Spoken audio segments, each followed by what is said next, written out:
இன்றைய தினமணி செய்தியில் 9 மாநிலங்களில் 1,70,00,000 பேர் வாக்காளர் பட்டியலிருந்து நீக்கம். ஹரியானா அரசின் வங்கி கணக்குகளில் 590 கோடி ரூபாய் முறைகேடு. IDFC வங்கி ஊழியர்கள் 4 பேர் சஸ்பெண்ட். உலக நாடுகளுக்கு திருப்புமுனை ஏற்படுத்திய AI உச்சி மாநாடு. பிரதமர் மோடி பெருமிதம். தேர்தல் நெருங்கி வரும் நேரத்தில் சூழலில் அவசரமாக 890 கோடி ரூபாய் பாதாள சாக்கடை திட்டம் செயல்படுத்த தாம்பரம் மாநகராட்சி வேகம் காட்டி வருகிறது.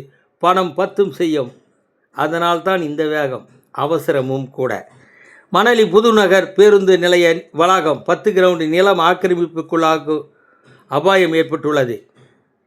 சென்னை வடபழனியில் பெற்ற மகளுக்கு மயக்க மருந்து தந்து கள்ளக்காதலனுக்கு இரையாக்கிய தாய் தப்பியோட்டம். மகள் கர்ப்பத்தால் போலீசார் வழக்கு பதிவு செய்து தப்பியோடியவர்களை தேடுகின்றனர்.